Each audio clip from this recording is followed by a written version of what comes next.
Tonight on Taskforce Geek, we're going to be talking about the Mandalorian rumor. Joel Kinnaman says that the Suicide Squad is heavily R-rated. There's a couple of news items on cancellations, and Henry Cavill might be putting on the red cape again, and that's all coming up now.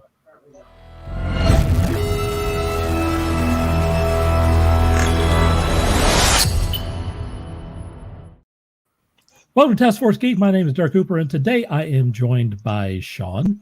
Yep. And Walt. How you doing? What are you doing, Walt? Are you with us? Yeah. That's just you're not really confident about that. No, I'm here. Okay. I was getting some other noises in my headphones, and I'm like, we got to get these other noises out of here. I tell you, if you got another window open with this show, then you're going to get double noise. Actually, it was Spotify. Oh, I see. I'm glad that this is a priority for you, Walt. Turning off Spotify, yeah, because I don't know how it came on. Also joining us today is CaseyJane, also known as Little Miss Fury. How's everyone doing today? Great, because I had my Spotify sorted out prior to the show, Walt. Wow. She's calling you out. All up in your grill.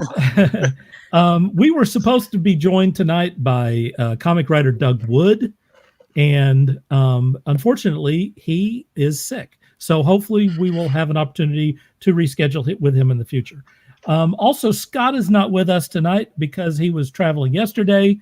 As they say, he's wheels down, whatever that means. And he's also doing some stuff with his family. But if you do want to see him, I would advise checking him out. Let's see if I got the banner going here. I would advise checking him out on that link right there on our YouTube channel, which is youtube.com/C/TaskForceGeek. Over the weekend, he was at Chaos Cup in Chicago, and he did a great job of doing a live broadcast on two different occasions. Once on Friday night, where he interviewed someone who won a tournament called the Sevens, and again on Sunday afternoon when he interviewed the winner of the entire tournament and the guy who coordinated the thing. And he did a great job. It was live. He could have recorded it and had me put it together and cut out all of the embarrassing stuff. But instead he did it live, so that was pretty cool. And he deserves a day off. But anyway, that's why Scott's not with us today. All the stories and questions we're talking about tonight were shared on the Task Force Geek Facebook group. See if we can find that. There it is. And the Task Force Geek Quora Space, which is right there. Join us on either of these communities to get a preview of what we could be talking about next week. We're looking for guests for Task Force Geek, either for an interview or to join us on the show. If you have something to promote, like an independent comic, a game, a movie, or something else geeky, we want to help you with promotion. Contact us at taskforcegeek@gmail.com. We are broadcasting live on my Facebook account. There it is, right there. We are also on Twitch, which is right there. And finally, again, on our YouTube channel, which is that right there. Where's our share team? We just came up on this. If you are watching us right now, and there are some people that are watching us right now, please share this to your platform so that your platform becomes our platform. We very much appreciate that. Share it now while we're live. Let's see. One of the things that I want to get into before we get started is the last episode, which is episode 22, 23? Something like that. Wow, someone help us out. We're on 24. It was 23. We have over 1,500 views on YouTube. Hello. Hello, everyone. Congratulations. And it's still growing. And we had about 15 new people sign up. Nice. On our subscribe. So we appreciate that very much. I would like to say one thing about that. I would like for you to say something about that. If you are watching us on YouTube, it would be greatly appreciated if you just hit that subscribe button. It's free. There's nothing wrong with it. And then you can hit the bell notification and then get updates whenever we post, which is every Tuesday. But again, with things like when Scott doing the interviews, it could be other days. So make sure you subscribe and hit the bell. Pretty please. We'd really appreciate it. Wow. It's like I do this for a living or something. That was super awesome. It did just seem to flow. It was right. It was all right there. You cut that promo like a pro. Professional. All right, here comes our first major event here.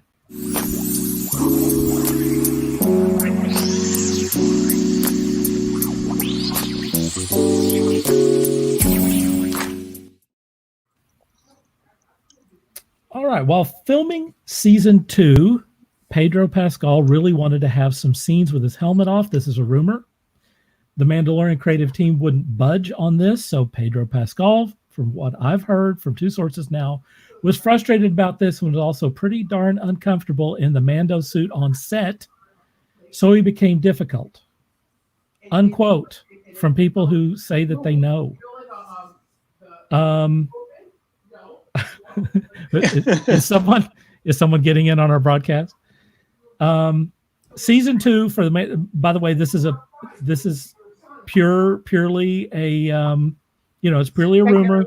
So take that for what it's worth. But I'll let you guys talk about it. Season 2 starts on October 30th, one way or the other, and they said that they were halfway through with the filming on this thing. So we really don't know. But first, to talk about, it's just a rumor, but to talk about it first, we're going to Shawn.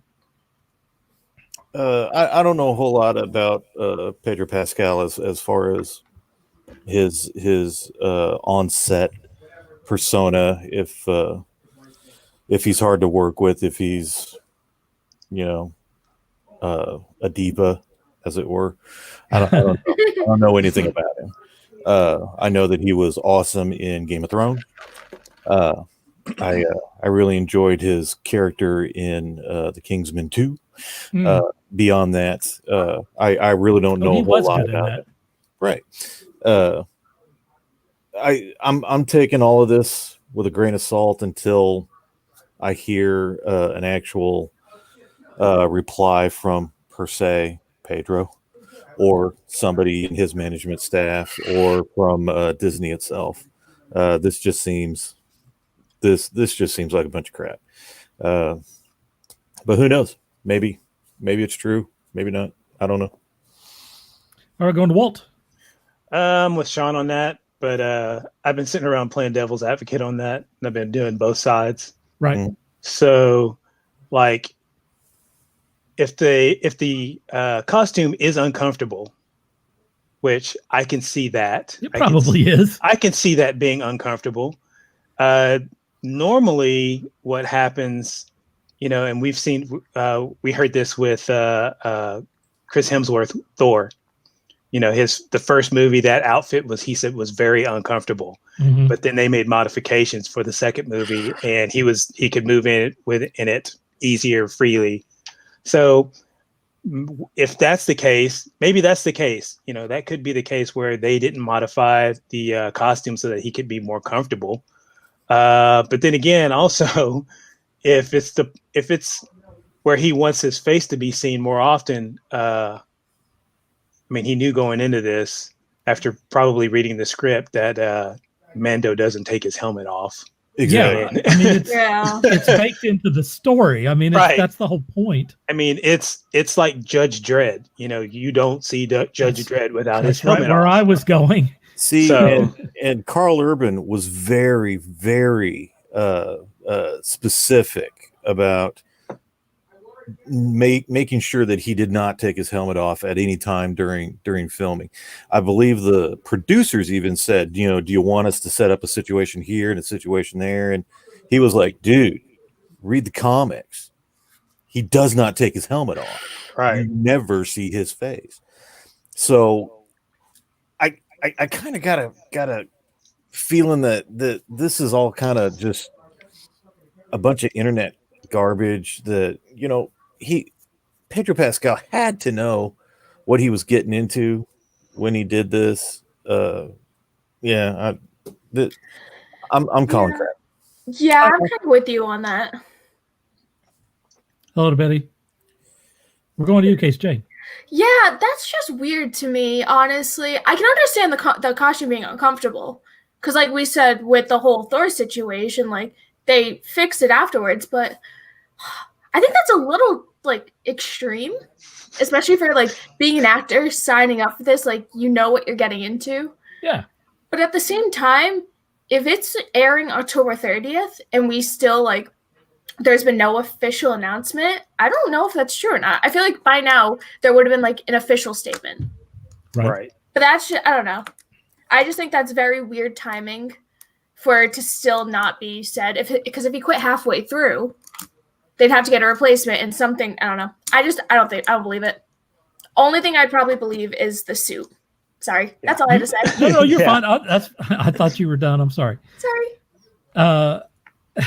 You know, this is one of those things where like you sign up for a gig and you think, hey, I'm going to be in Star Wars. That sounds awesome. I want a piece of that. And then it goes huge. Like everyone universally goes, we love this show. This is amazing. This is saving Star Wars. And yet Pedro Pascal is walking down the road and no one recognizes him because he's got that mask on except for like a 30-second scene. He has the mask on during the entire deal.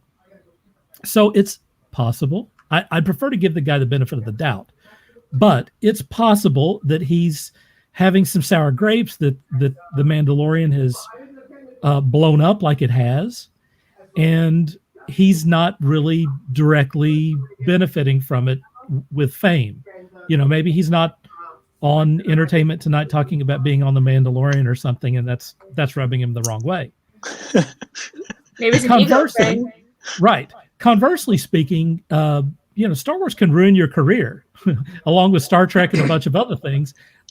This may be a blessing in disguise. He gets a big hit series. He gets paid well for it. He gets all of the accolades, and then after the show is over, he still has a fresh face. He won't be typecast as this character for the rest of his life. He still continues to be like I said, a fresh face, so to speak. Again, you give him the benefit of the doubt. This is just a rumor. It doesn't necessarily mean it. I can understand how that suit could be uncomfortable, particularly the helmet. The helmet is probably, it's probably brutal. But he knew what he was getting into when he signed on for this. And let's face the facts. Any normal sized guy can put that helmet on. Yep. And play that character. Yep. His voice is changed. They could hire someone else, have them play the character, and go on like nothing happened. Yep. Yeah. See, and that was one of the things that I had mentioned to some friends or something. He doesn't need to be in the costume. Get a stunt man, put him in the costume, let him run around, have Pedro. That's true too. That's another sound booth. That is another choice. That's very true. So, I've got a hard time believing that any of this is true. Ray Park is Snake Eyes. Yes. Yeah. Ray Park. I mean, every time that I've seen him at conventions, the first thing, if it's not Darth Maul that they mentioned, the second thing that they mention is always Snake Eyes. Yeah, of course. They're like, it's gonna suck if you're not Snake Eyes again. And it's like, well, he's not Snake Eyes anymore. It sucks, but so. But just like Steve says, he'll always be Agent Whiskey. Absolutely. but just like some of these other parts, it doesn't matter. It really doesn't matter, because again, you don't have a particular actor. Visually, you don't have a particular actor. Snake Eyes. It could literally be anyone. It could be anybody. Yeah. You could put Scott Atkins in that costume, which is not a bad idea. Yeah. Now let's put Scott Prime in it. I still think that also not a bad idea. I still think Scott Atkins would be a wonderful Bruce Wayne, but I'm gonna leave that for another. There's a screen test for that out there if you're interested. But I have a hard time believing this one. I'm going to call BS until I get an official statement from somebody. Gary says they told him up front that the helmet was part of the deal. He wasn't going to suddenly get 6 episodes where his helmet is lost. Yeah. Right. Exactly. And, Right. you know, you guys mentioned... This is the way. This is the way, man. You knew the deal when you took it. And Carl Urban is the perfect person to mention when you're talking about how he insisted on having his helmet on versus Sylvester Stallone, who went throughout the entire movie playing Judge Dredd and had his helmet off because he was such an egomaniac. That's not the character. I'm sorry. You know, there are new people that are playing Darth Vader now. There's a new person who's playing Chewbacca now. There could be a new person playing the Mandalorian tomorrow. Take the paycheck. Shut up. There's a new person playing Elmo. Yeah, and some of those people are not great with the voices. By the way, can I add that some of the new people, like the new like the new Tony the Tiger, is really lousy. By the way, he's super lousy. Yeah. What? You know, Tony goes through phases. You're gonna get a crappy one, but I promise you, the next one that they get, he's gonna be fantastic. I disapprove. Scott, who is apparently watching, says he approves. He will be the Mandalorian. Scott, you heard it right here. You heard it right here. The Mandalorian is going to be played by Scott Prime. Fantastic. I'll get the petition started. Gary says Hollywood hubris. It reminds me of how all these people who take those superhero roles demand that halfway through the mask that the mask gets ripped off. Boy, that happens every damn time. Yep. I mean, you know, to be fair, most of these guys do get their masks ripped off about halfway through the film. And, you know, it's not necessary, but there it is. It's the way it is. This is the way. This is the way. By the way, I finally thank you. I finally watched The Mandalorian, right? All right. Like a month before they're going to release the new season. Shawn got on to me and made me feel bad. So I watched the last 4 episodes and really enjoyed them, by the way. I will not, Shawn, you cannot peer pressure me. Well, I mean, we talk about this all the time. It's ridiculous. It's ridiculous that I hadn't seen it, so I just watched it. He tells me that he sat and watched like an hour and a half of another program. I watched Star Blazers. I watched 1970s Star Blazers. I watched 3 episodes of it, and it was wonderful. Just out of the blue, and I asked, "Did you finish The Mandalorian?" Who shared? Like was that Steve? Else? Was that Steve that shared that on the Taskforce Geek Facebook group? That was Steve. They were doing a marathon over the weekend, and there was a channel. Please help me out here, someone. It's not a channel that I was familiar with, but it's an online channel, and they were doing back-to-back, no commercials episodes of the entire run of the 1970 Star Blazers, and I used to love that show. That's the channel I was telling you about last week. Oh, okay. Well, I dig it. That's the channel, because every once in a while they'll do, like I said, they'll do nothing but Godzilla movies. They'll do Ultraman. They'll and then they'll just say, how did they do that? How do they do that without commercials? I don't understand. They've probably got them on DVD or on their hard drive somewhere. Whatever. But you cannot. Awesome. But you cannot catch a rerun. That's the only thing. Okay. Like you can't go back and watch it live, and they do it once live. and they're done. They do it once and it's like, we might show this again sometime soon. So keep an eye here. So, all right. Jim says that their identities get revealed so that I guess that they put that out. I'm not a big fan of revealing everyone's identity in the first movie. I think that's pretty ridiculous. Or every movie like the original Batman. Yeah. Exactly. Yeah. What the? I figured out that you're Batman. Oh, well, that's great. That's going to ruin everything. Thanks. Scott says we'll talk about The Mandalorian next week. And Marianne says she hasn't watched The Mandalorian at all. You know, it's not for everyone. It's not for everyone, but I really enjoyed it. It's a Western in space. It's hard to beat. Does anyone have any other thoughts about this subject? If not, I'll go on. Let's move on. All right, here we go.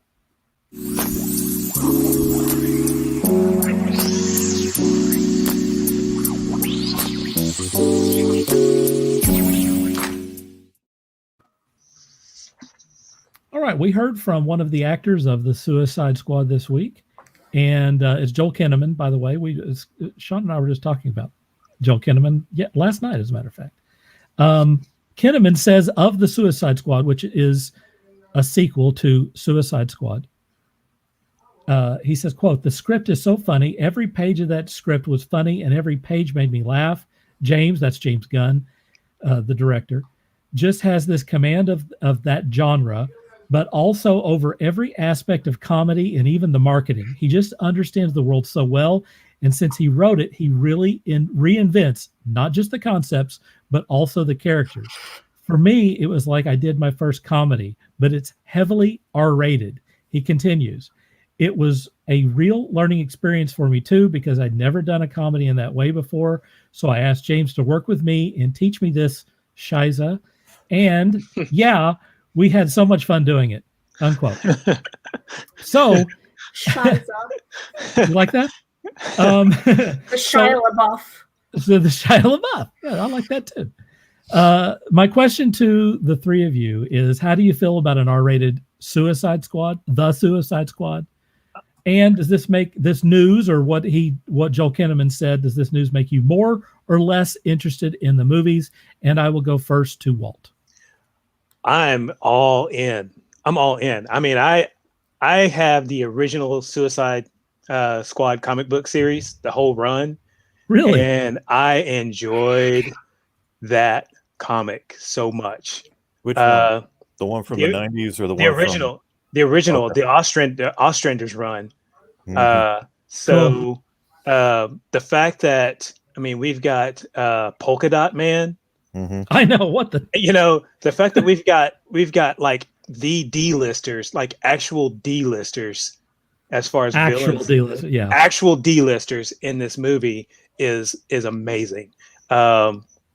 Plus, having seen what John Cena looks like as Peacemaker, you want to talk about perfect for that role. Yeah.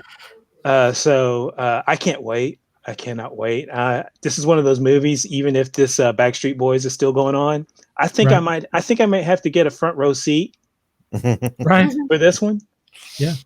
I'll have my mask on, Gary says it'll be the DC's best movie since the Dark Knight trilogy. It just might be. Although I wasn't. Eddie wants to know where Scott is. He's in the chat. You got to tune in at the beginning. Here's Scott right here. Look, John Scott. Cena for the win. He's still out there. He's just not on here. Yeah, I wasn't that impressed with the first Suicide Squad movie. I mean, I laughed through that movie, and it wasn't a good laugh. So, really?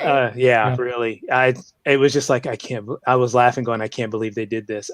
About the only thing in that movie that made me feel good was the building was named after Ostrander, that building that they went into. I was like, that's the creator of the original Suicide Squad. Yeah, they do that sort of stuff. Warm and fuzzy inside right now. Rest of this movie, no.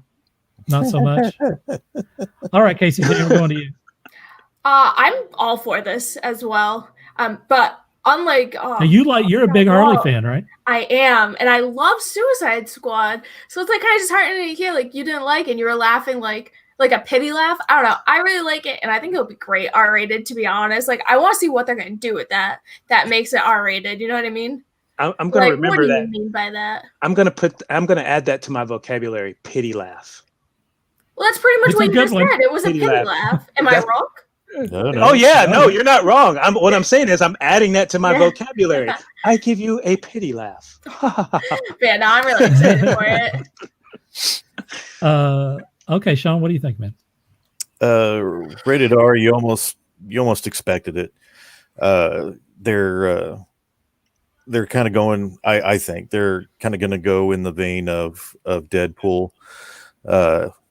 With the addition of James Gunn, who actually does understand the genre probably better than he does the directors that they've had in the DCU.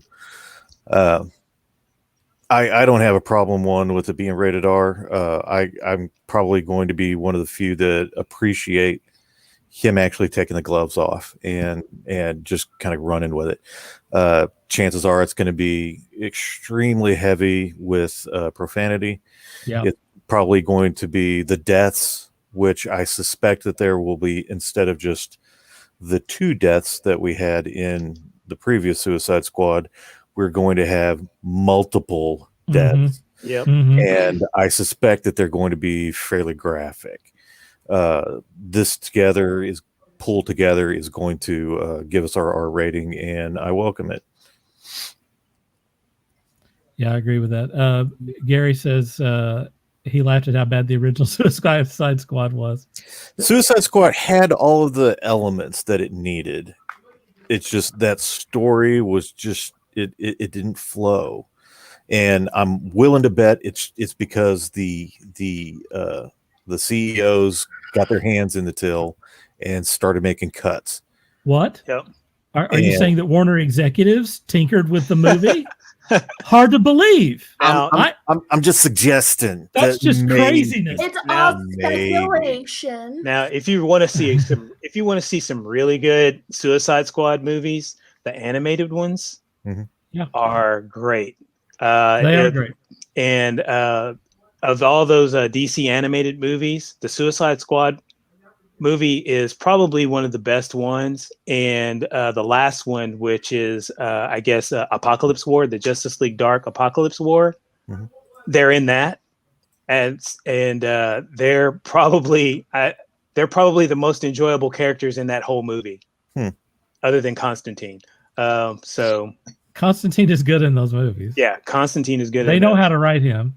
So, but yeah, definitely see Assault on Arkham Assault or whatever it is, and Suicide Squad: Hell to Pay. Those animated movies are excellent. Gary says we'll get better CGI. Jim says that he'd appreciate the R rating. He didn't care for the first one that much. Shawn and I talked just yesterday because they had they were showing Suicide Squad live. And we were talking about how they cut all of those Joker scenes out and ironically retooled that movie specifically for the purpose of making it more like Guardians of the Galaxy. So which was awful, by the way. Which did you watch that, CaseyJane? I watched both of them. You did, and you didn't like those? Nope. Well, that's the guy who's that's crazy. And said what I said, Shawn. And that's the guy who's doing the Suicide Squad. Is the guy who did Guardians of the Galaxy. So anyway, they redid. Have a talk. We're done. They did.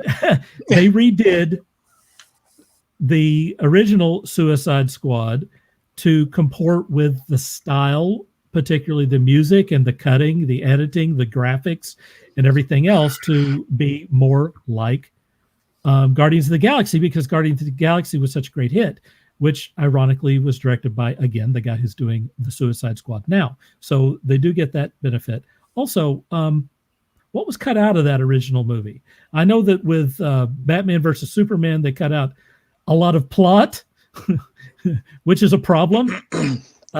They may have done the same thing. What about an Ayers cut of Suicide Squad? Is anyone in on that? Do you want to see those Joker scenes restored?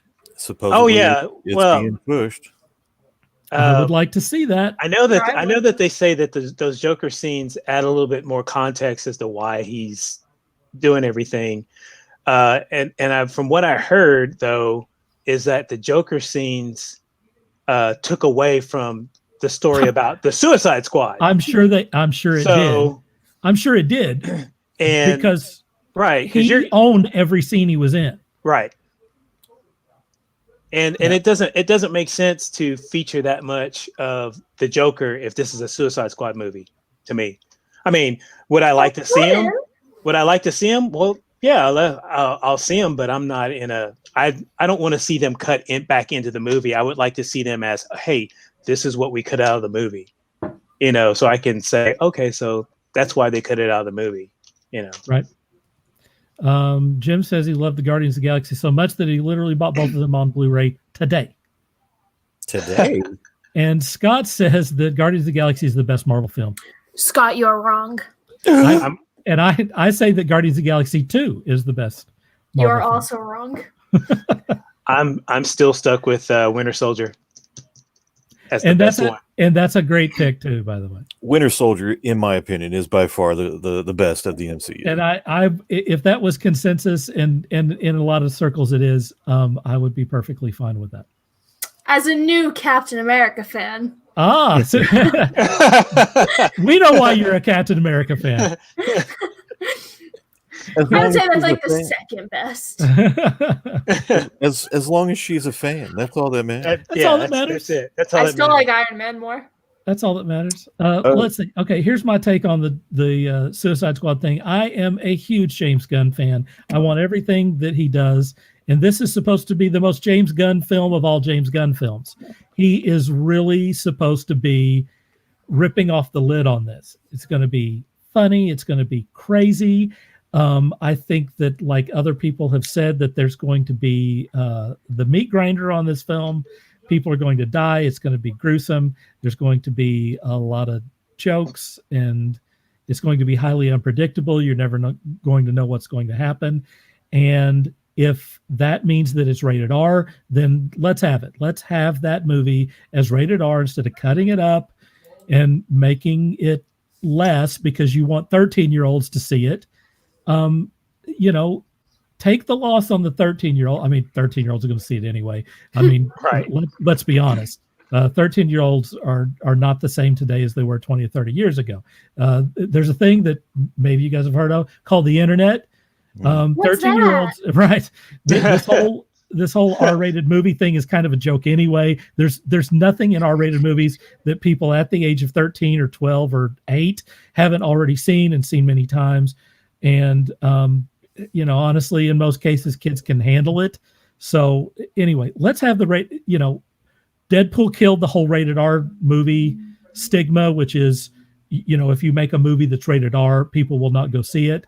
Deadpool killed that. So that's over. That's dead. Let's make this thing rated R. Have the guts to release it that way. Let's see it the way it was intended. That's my thoughts. All I'm saying is 9 years ago when I was 13, I was still watching rated R movies. It's gonna happen. It's called HBO. Right. I mean, my mom took me to go see Saturday Night Fever when I was young, very young. I was watching horror movies by that age, so I saw all those. I watched Carrie when I was very young. The only movie my mom ever told me I couldn't see was Alien, and yeah, I saw that on HBO and I loved it. You rebel! I loved it. You have no idea how much I loved Alien. But she took me to see Blade Runner and stuff. Yeah, I can take it. The kids are gonna see it. Yeah, kids are gonna see it. It's no big deal. Make it rated R so that you don't have to cut out the good stuff. Let's see the good stuff. It's okay. Does anyone have any other thoughts on this? Let's make it R. Let's move on. Let's make it R. We're all in agreement, right? Oh, wait a minute. We got a comment here. Uh-oh. So was Shawn. That's kind of, yeah, I don't know what that means. You'll have to explain. But right now we're going to go to our next segment. Here it comes, if I can find it.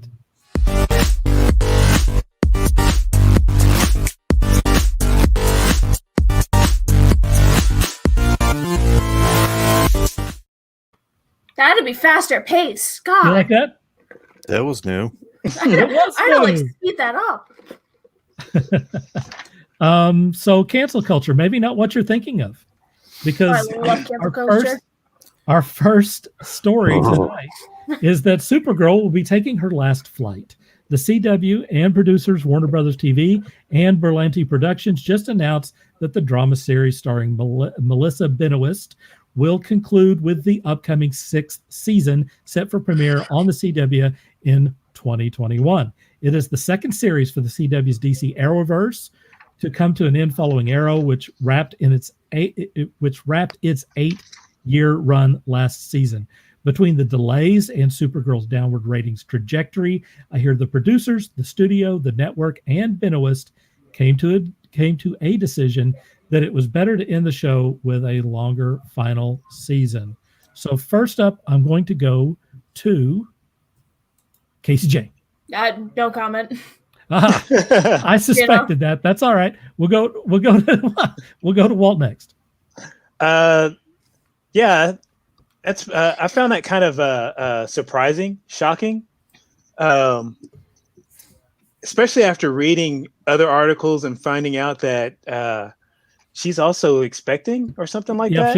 She's pregnant. So, and Actually, I didn't. by this point, she may have already had it. Right, Right. and that's even news I didn't even know about. So I'm like, so that hit me like a ton of bricks right there. Right. So, I mean, it is what it is. I enjoy the show. I don't think the show has been as good as it was maybe like the first 3 seasons. I do know this last season, with the whole Crisis on Infinite Earths thing and everything. I think that gave it a little bit of boost, but with Adventures of Lois and Clark, Superman coming out, about to be redone again. Right. I think that's going to take a lot of the thunder away from that show. So, it is what it is. Wait a minute. Are they doing the Adventures of Lois and Clark with the Clark from the CW? Yes, sir. Oh, I hate him so much. I hate him so much. Kane, something Kane. No, are you thinking Dean Cain? I'm thinking Dean Kane. You're thinking Dean Cain. No, no, the guy who played the guy Superman in the CW. Yeah. Oh, That guy is so lousy. He is. He could be Supperman, Oh my god. like a guy who really, really likes to eat supper, oh, Jesus. but not Superman. For God's sake. Tell us how you really feel. Did you see the episode during Crisis where he was talking to Brandon Routh as both of them were Superman? No, I did see it, but I don't recall it. Okay, well, Brandon Routh looks like Superman. And he does not. Spoiler alert. And Right. the other guy looks like he should be greeting people at Walmart.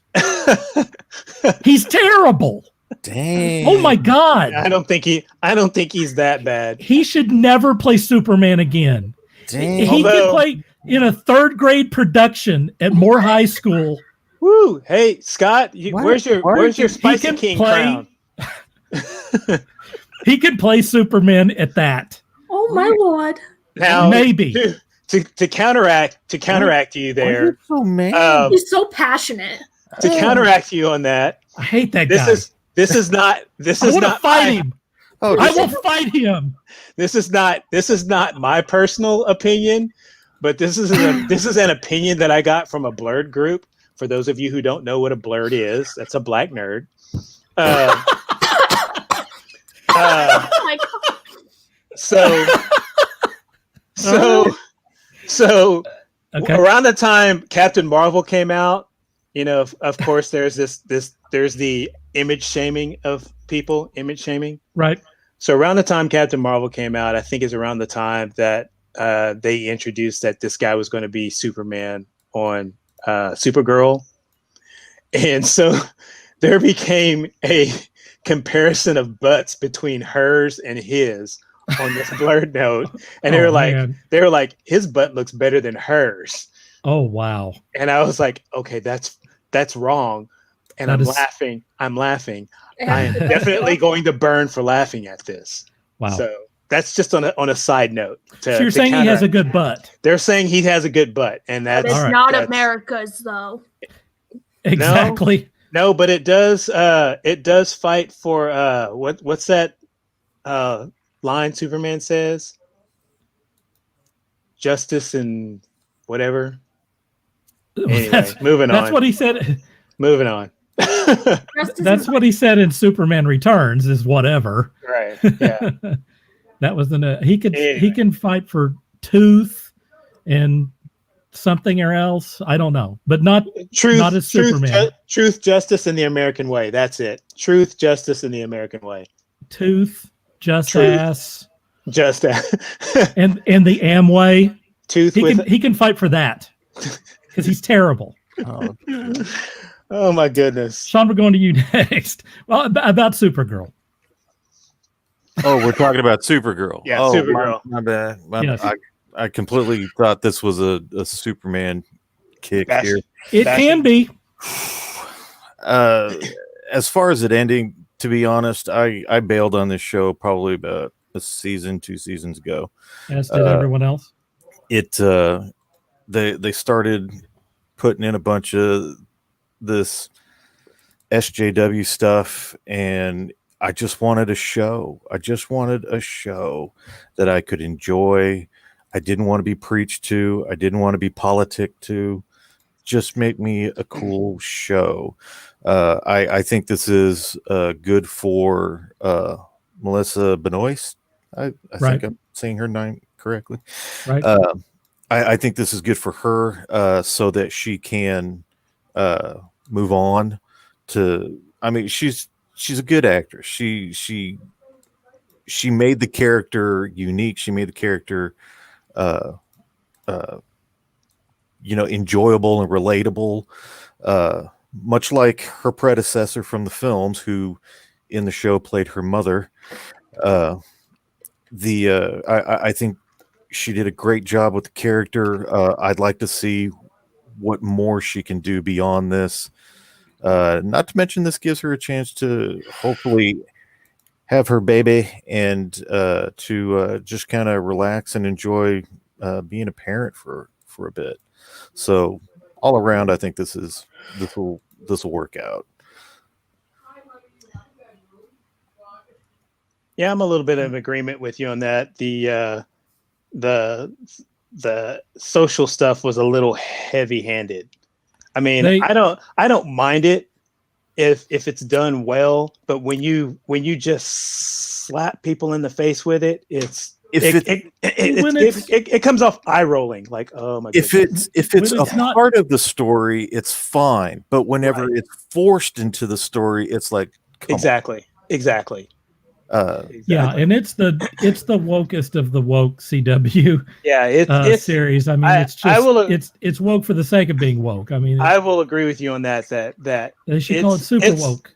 It's very forced on you. It's not well written into the story. It's very forced and like dropped on you. Like, hey, no. And by the way, even people who want that in their fiction they want good stories. Tell a good story. Tell it if you're going to do it. Tell a good story with it. Honestly, almost every person that I know doesn't mind that element of it as long as it's a good story. Right. Yeah, just tell the good story. Don't start from I need to have this thing happen in here because it's gonna make us look so woke. Right. And then try to figure out how to do that.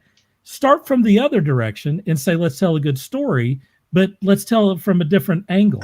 Right. And that would be great for everyone. Right. I think another problem that they have in the CW in general, which kills their series, is that they make every cast member a superhero.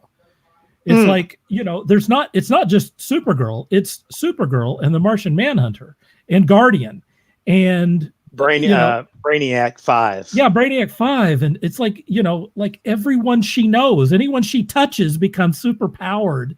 It's just ridiculous. Let's let, one or two people be super powered and then have a B or a C plot again that's interesting, right? That can carry itself and make that part of the series. But I understand why they do that, because if you have a bunch of characters on there and there's something that big that's happening and there needs to be fight scenes or something, the people who are not superpowered are not in the fight scenes. I get it, but be more creative, do it better, do better. Yeah.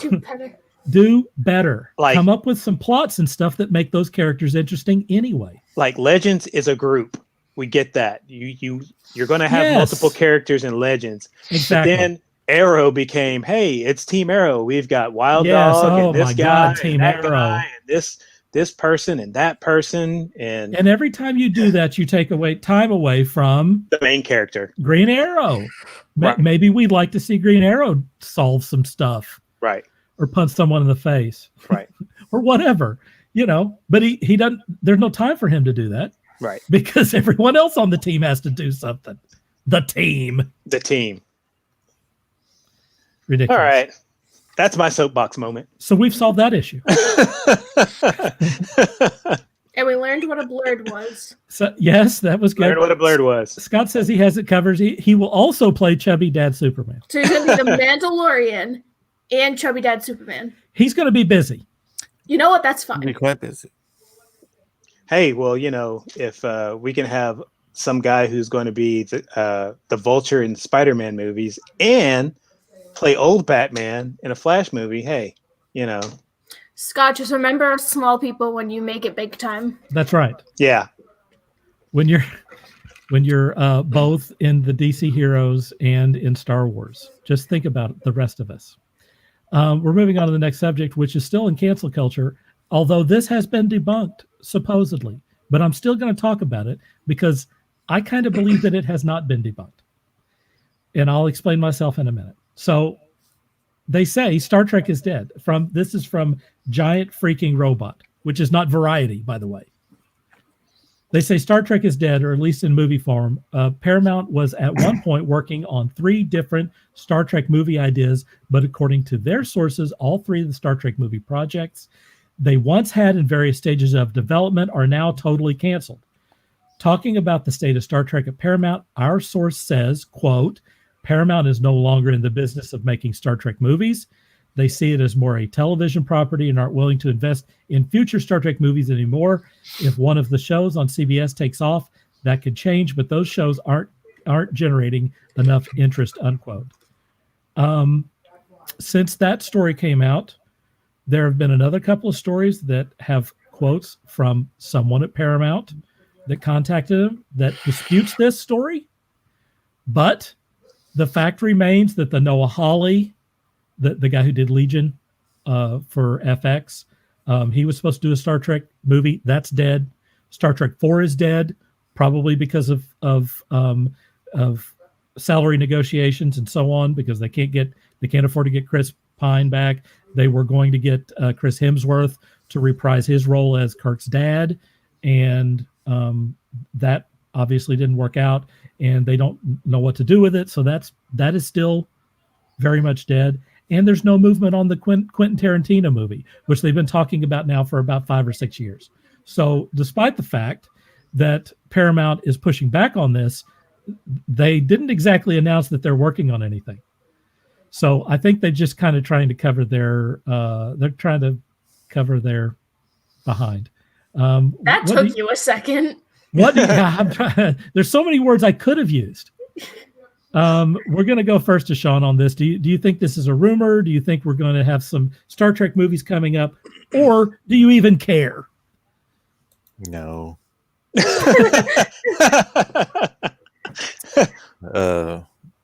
J.J. Abrams did an interesting thing with Star Trek and taking it in a new direction. I say interesting because I can't really say that it was a good thing. Nothing against the actors. I think the actors that were involved were all fantastic in their roles. Carl Urban as Bones was amazing. Agreed. Carl Urban again. Zachary Quinto as Spock was amazing. Agreed. I even liked Chris Pine as a new reimagining of Kirk. Sure. Whenever and for the life of me, his name escapes me. The young lad that played Chekhov. And Anton Yelchin. Anton Yelchin. When he passed, I think that killed the Kelvin timeline, because he was such a wonderful person and a wonderfully integrated person into. We're gonna have a discussion, Scott. Once he was such a big part of the cast and that family that I think a lot of the people were just kind of, let's leave this alone. Yeah. It just wouldn't be the same without him, and I totally agree with that premise. As far as the new stuff that's on the CBS All Access. Wait, it's not called CBS All Access anymore. It's like Paramount something or other. Huh? They changed the name. It They is? changed the name from CBS All Access to something. Paramount Floopities. Okay. Just as I Anyway. got used to Okay. that. Paramount Flip Bomb. Okay, you're going to stop. I don't have any of those. I have not subscribed to Paramount's streaming service. I The won't. Paramount Torium. Okay, really? Stop. Sean's gonna have talks with all of us tonight. Oh, so many talks. But I haven't watched any of those. I know Dirk has watched the Star Trek Discovery. I've got a lot of friends that have watched Star Trek Discovery and they like it, and that's great. I think they need to stick with that. I just wish they would, offer that on other channels or whatever. But if they're gonna stick with just that to help build their streaming platform, rock and roll. If they're not going to do movies anymore, I can't imagine that they're not going to do movies anymore. That's what's the term? Tearing off your nose to spite your face or something like that. Anyway, Cutting off your nose to spite your face. thank you. That they're not going to do that. I mean, they're going to make movies. Movies have proven to make them a lot of money. Even when people don't like their movies, they make a lot of money. Yeah. So that's not going to happen. They will make movies. They're probably just trying to figure out how to work their current slate into films or how to expand on that. And, God bless them. Run with it. Have a ball. Jerry says, how can we all love the characters but not want to see more? Exactly. CaseyJane? Take it away, Walt. Wow. He's out on Star Trek. She's Walt, not what a do you got? Trekker. That's okay. I'm fine with this with the TV shows that are out now. I've watched both seasons of Discovery, Good, yeah. and the first season was great. Second season was better.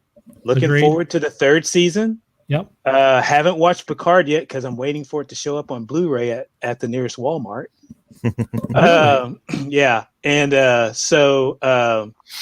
and then there's the what's the new series coming out focusing on Strange New Worlds. Strange New Worlds, and I'm really looking forward to that one. And they're also going to do a Section 31 series. And a Section 31, and I'm looking forward to that too because I'm a huge Michelle Yeoh fan. There you So go. She's awesome. I will watch it just for her. The Yeah, I show will will be too. terrible, but I will enjoy watching her do her thing. I feel like if she's in it, we're good. We're in good shape. Yeah. We really should there be more movies? Probably. Can I do without more movies? Yeah, I could do without more movies. I could do with more movies. The J.J. Abrams series of movies weren't that bad. They were entertaining. I mean, there was the corny moment in the second movie, which we won't discuss because if you've seen the movie, you know what the corny moment was. But the only thing I'm going to miss as far as the movies are the scores, the music scores. Man, the music scores in those movies were awesome. Yeah, I agree with that. I mean, me being the band nerd and everything, those music scores, man. Sometimes I just put those on Spotify and just listen to those over and over and over again. A true band geek. I respect it because I'm the same exact way. Hey, love the music, baby. Ken says, could this be a rumor to get the actors' salaries in line? Maybe. Yeah, it could. Like maybe like buying time?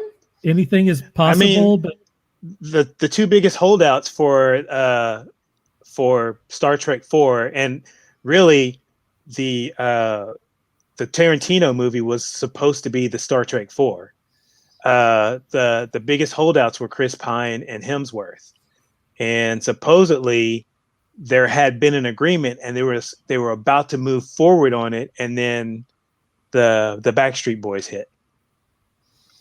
So I don't know if it's still on the table or not. You know, this could be. I heard, and I don't know if this is true, that the Tarantino movie was supposed to be based on the episode called A Piece of the Action, where they went to that planet where they had gangsters and stuff. Do you remember that? Mm-hmm.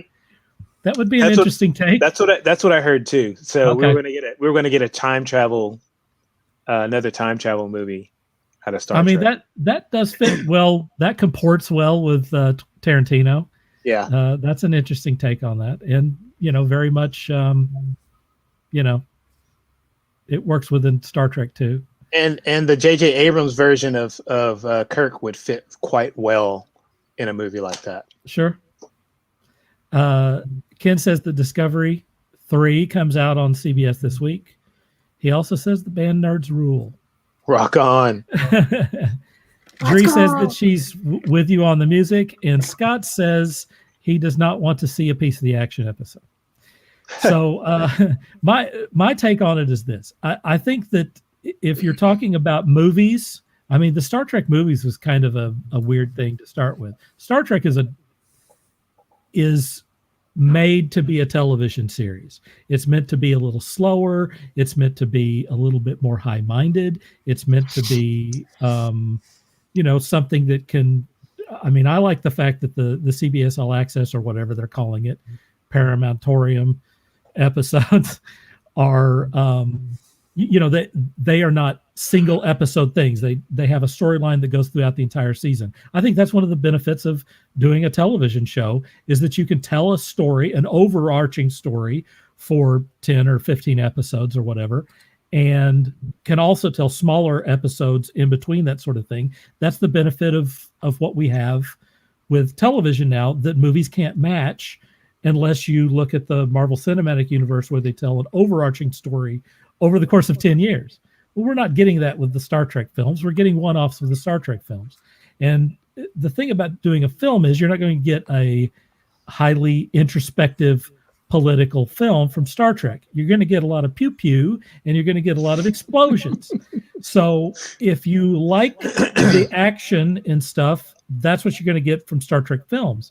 If you like social commentary and pseudoscience and developing characters, you're going to have to get that from a television series. So Star Trek definitely works better in that realm, in the television or the streaming realm.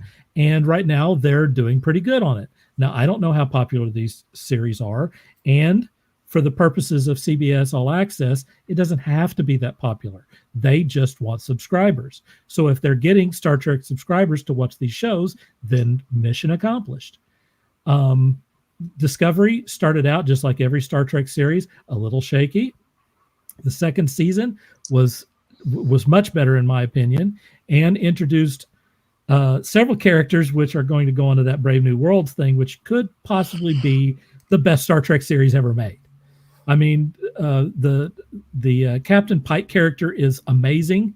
If I'm going to be in a red shirt on a starship, I want Captain Pike to be my captain, please, because he is like kind of an amalgam of the guts of Captain Kirk with the, you know, listening to the crew of Captain Picard.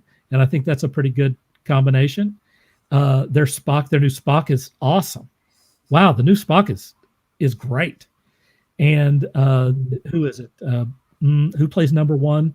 Oh, it's Rebecca Romijn, who is awesome too. I mean, there's the three main characters. I can't wait for this deal. And it's going to be a little bit more fun. It's going to be a little bit more geared toward, you know, being able to watch one episode, like a one-off episode thing. They're kind of going back to the old thing, which, I mean, I don't mind the overarching thing, and I still think we're going to get that. So I'm pretty excited about the television stuff. With the movie stuff, there's a handoff there with people. You know, executives need to see explosions, and people who are going to pay $15 to see a movie, they need to see explosions. So you have to realize that, you know, you're going to get that with a Star Trek film, and for some people they don't feel like that's Star Trek, and I get that. So until they figure that out, I mean, they may have another reboot, or they might try, taking one of these other concepts and making it into films. But I think that maybe Paramount is whistling past the graveyard here. I don't think they're developing crap. I think that they're worried about their television episodes, which is great. And I think they just don't want to be called out on the fact that they're not developing films right now, because they really don't have a good enough idea. And it's a tough market right now. I wouldn't want to be developing film. Well, I would like to be developing films right now, but I wouldn't want to be developing Star Trek films right now. Not in this market for sure. One thing I've always wished that someone here would do is like some of our favorite shows that we like, that we don't get to see because they're foreign, like for instance Ultraman. Right. Like every 2 years, like most of those series last 1 or 2 years, and then they switch up the characters. Mm-hmm. Well, after that second year, they release a theatrical movie that pretty much ends that series. From what I understand, the way they do it is they'll have the TV series throughout the season, and then to begin the television series, they'll have a movie, and then they'll have the television series, and then they end the series with another movie, and then that's it. That's the end of that. See, that's awesome. On to the next one. That's awesome. It's kind of like what we expected from the X-Files movie. Right. Yes. We expected that to be an extended episode of the X-Files. Right. And with then, a big revelation at the end. With a big revelation at the end. And then we start the new season, and that didn't happen. Then they did the second X-Files movie that had no tie-in to the series whatsoever. So right. that was a waste of time. Yes. Personally. So not just personally, Walt. Right. And the same thing happened with the Next Generation movies. They tried to do TV episodes as opposed to doing movies. And then the only movie that we had that had any sort of tie-in to the existing Star Trek Next Generation TV series that were still going was the appearance of the Defiant in First Contact. Mm-hmm. And that was it. There was, right. There was a mention of the Dominion War, but there was nothing connected to the Dominion War. I'm like, come on. I mean, there were so many opportunities to link the Enterprise to Deep Space Nine throughout those movies, and they failed. Right. And then when they tried to get into the pew pew, it was too late. Nobody was interested. That's so true. So Ronnie says he likes pew pew films. By the way, if I'm reading this correct, season 1 of Discovery is going to air on CBS starting Thursday. Right, on the regular television deal. That's right. because they can't produce anything during this period. Right. And so they're just, they're going back to their what they have in the can. That's what Ken was referring to earlier. I got you. And that's why we won't see DS9. Okay, I got you. Okay. Right. You're correct. We should have had a DS9 Next Generation crossover movie with somewhere along the line, and we never got that. That would have been cool. What happened there? Yeah, that would have been really cool. It would have been cool. I would love to have seen more of Cisco in command. I really, definitely, I really like him. Definitely, because I mean, there's a novel, there's a crossover novel where the Enterprise goes to the front line of the Dominion War. Mm-hmm. I mean, it's there. I mean, there's a story about it. We could have had a movie about that. So, DS9 has retroactively become kind of one of the favorite Star Trek series. I mean, people have looked back on it and said, this has got some depth to it. Those last 3 seasons were the what. Right. Granted, and it didn't die off like some of the other series. Right. Granted, I liked it better when it was called Babylon 5, but hey, those were. I'm not going to knock off Babylon 5 either. So Murphy says he wants to see Alice Eve take her clothes off again for no reason. Absolutely. That's J.J. Abrams. No, actually, that was Damon Lindelof. Well, Damon Lindelof wasn't directing the thing. You say that he put that in the script. He put that in the script because he's a hack writer. How do you feel about Damon Lindelof, Sean? He's a hack writer. He's a hack writer. He's a hack writer. Damon, if you're watching, you suck. You suck. Wow. Renee Aubergenois, which is not spelled correctly there, died this year, so no DS9 Constable, which is a shame. He was a shapeshifter. They could put anybody in that role. This is true. I mean, there was the little lady who looked exactly like him. Ken says that he's with you on Babylon 5. Does anyone have any other thoughts about Star Trek on television or in the movies? I know this much, and that's all. That's enough. That is enough. That's enough. And I know that it's called Vulcan. Yep, you got it. It's good enough for me. It's good enough for me. You got it. All right. We're going on to the last little section here. We got to talk about it. It's another rumor. Unfortunately, if I can find it here.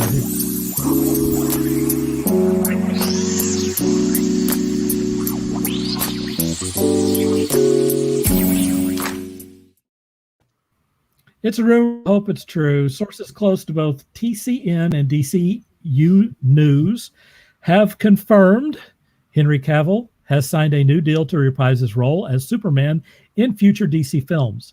However, after the release of the Snyder Cut movement gained traction, interest in Cavill's depiction of the character has been rekindled, and a pitch made by Cavill himself has sealed the deal for his return to the Red Cape. Sources close to TCN have confirmed, per the information provided by Josh at DCU News, that Cavill did indeed help pitch a new Superman project. The pitch was widely praised and has led to the official confirmation of his new contract for more appearances. There is no official confirmation, folks. They shouldn't have put that in there. If it's an official confirmation, it'll be in Variety magazine. Of his new contract for more appearances as Superman. Ours and DCU, ours being theculturednerd.org, and DCU News' sources have stated that the contract includes 3 films for Cavill's pitch and options for future cameos in other DC films for a total of 5 to 6 movies. So first, let's go to Walt. Do you believe this? Are you excited about this? What do you think? You know, I knew he was going to re-sign as Superman, and personally, I was not that upset about him being Superman. I mean, visually, I think he can be. I think he could be the best Superman to date if he can just get a script that's well written. Right. I mean, I did not like Man of Steel. I thought visually, you know, hey, he's Superman, the way he's standing. I was like, I did not care for Man of Steel. And then we won't even go into Batman v Superman or Justice League. But as far as him being Superman, I'm all for it. But, you know, if he made a pitch for some Superman ideas and they decided, hey, that sounds good, I hope that they're good. So, you know, I want to see what happens. You know, I'm all in. I'm all in. All right. I'd like to have a new Superman movie in my DVD collection because I do not have Man of Steel or Batman v Superman or Justice League in my DVD collection. Wow. Well, now you could possibly get 5 to 6 new ones. Hey, that's right. I'm keeping my fingers CaseyJane, crossed. What do you think? Trying to think how to go about this because I've never seen them yet. I'm still working my way at Marvel before I get to DC. We know. But I mean, We swerved you with a bunch of DC stuff. Yeah, you did. I have like nothing to say this episode. I know. I'm so sorry, everyone. I'm You're all right. clueless. But I don't know. I mean, that's a big commitment, and I know a lot of Superman fans, as to pretty much everyone else in the world. So I don't know. I think it's good. I think it's good for DC. All right, Sean. What do you think, man? You know, whenever they announced a new Superman movie, I was really looking forward to Brandon Routh reprising his role. I really thought he did a great job with what he was given to portray Superman. And the fact that he was in the television series as the Kingdom Come Superman, I believe it was. Yes. I was very appreciative of that, because I think he kind of got burned on that. I think he deserved more recognition for his part in keeping Superman going.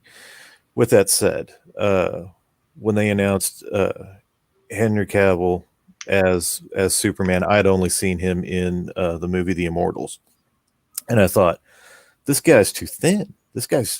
He's tall, but he's not big enough. He's not big enough to be Superman. And then I saw his workout regimen, and I said, okay, He's a beast. Yeah. Oh, Yeah. okay. Okay.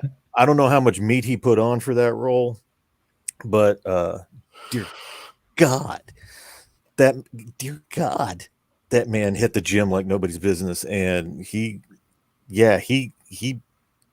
dear God, he buffed up like nobody's business. Anyway, he did an amazing job. I liked his Superman. Much like Walt, I wasn't a huge fan of the story portion of it. It seems like they just rushed through a bunch of stuff, and I would like to have seen them, expand the story a bit more to allow the characters to build, to allow the characters to kind of settle in. But with that being said, if Henry's got an idea for Superman that he wants to go with, rock and roll, let him do it. He's knocking everything out of the park as far as I'm concerned. I thought he was a great bad guy in the James Bond film. Excuse me. Mission Impossible. Sorry, my bad. Right. Totally my bad. I don't know how you could have gotten those confused, Sean. Dude, I've got like 1,000 movies going in my head at any time. So, I thought he was a great character in that. Of course, I'm a huge fan of The Witcher, even though it was plagiarized, but I'm not going to get into that. Ken agrees with you on that. I think he was he didn't, much like Urban in Dread, he didn't just play the character, he became the character. He expressed being a huge fan of the video game and the books, and he really became that part. The fact that he is such a nerd outside of the film spectrum, makes him just that much cooler in my book. And so yeah, if he wants to continue playing this character, more power to you. Keep doing it as long as you can, brother. Murphy wants to know whether they should have gotten the Superman from Supergirl instead. I think that guy could play. I think that guy could play the younger brother of Jimmy Olsen, and his name will be Weasel Olsen. That would be a good role for him. And for him to walk around with a dunce cap, maybe. Wow. In a bib. Wow. That's a good role for that dude. Wow. He's a weasel. You had to go there, Murphy. You had to go there. He's a weasel. You had to poke that hornet's nest. Superman's supposed But it's funny. It's Funny super. get Dirk all riled up. Super is in his name. Super Weasel. He's not supposed to be a weasel. He's not Super Weasel.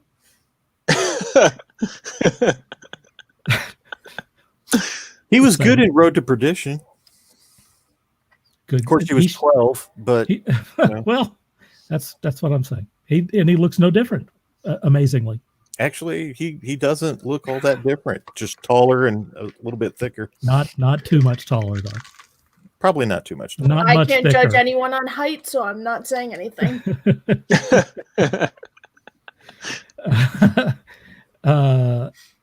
My take on this, I love Henry Cavill. If you follow that dude, him uh, creating computers from scratch and painting miniatures and stuff.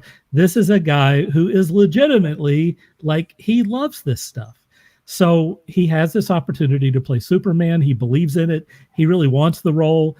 He is my Superman. I mean, you guys didn't like Man of Steel, and you're not alone on that. A lot of people didn't like Man of Steel. I did like Man of Steel. I particularly like Man of Steel because they like comparing it to Superman 2, which I talked about a week or two ago.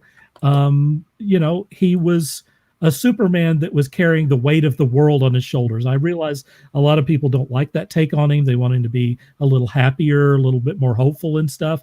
But what I want you to imagine is that you're a guy who can literally save people's lives at all times.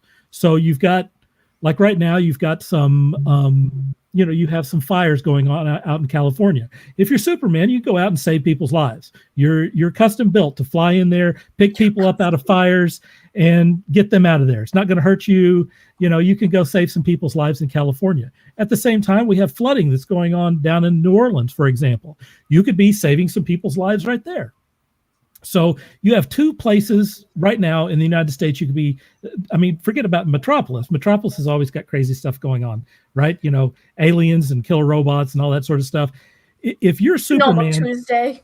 Right. If you're Superman, you go, do I want to sleep 8 hours or do I want to save 20 or 30 people's lives? Maybe I can sleep 4 hours and then I could save 15 people's lives and let 15 people die. That's the situation that Superman is dealing with at all times. But have you ever slept 8 hours straight? Do you know how great that is? I have. Must be nice. Never I'm mind. a big fan of it. I've slept longer than 8 hours. I can't save people's lives. But if I was Superman, I would feel guilty about sleeping 8 hours when I could sleep 4 hours and go save people's lives. My point is that he's got a tough job, folks. He has to at all times weigh whether he wants to watch an NFL game or if he wants to go save people's lives. That's his world. Yeah, but football though. That's a lot. That's a lot of responsibility. So that's going to give you a pretty heavy heart. That should be portrayed in some way with Superman. I feel like they did that in Man of Steel. Also, after watching Superman 2, I sure do like watching superheroes beat the tar out of each other for once, finally. Instead of playing patty cake and Jenga and slap ass, I like to see them punch each other through buildings and make a lot of property destruction. We got that in Man of Steel, but that's just me.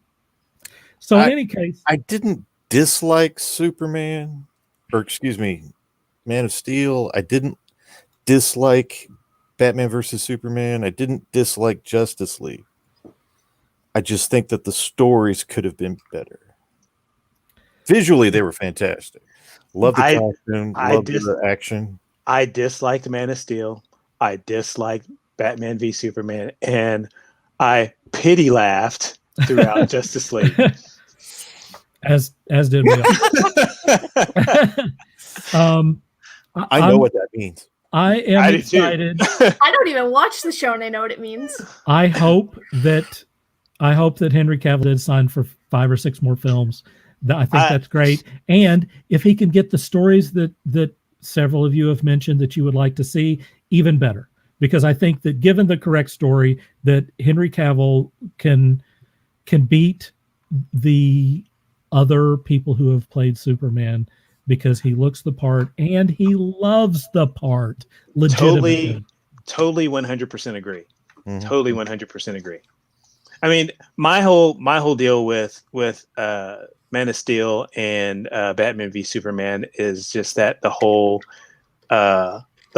everything has to be like Batman feel that it had. I was like, no, if I want Batman, I'll see a Batman movie, and at this point I was really, really tired of Batman movies.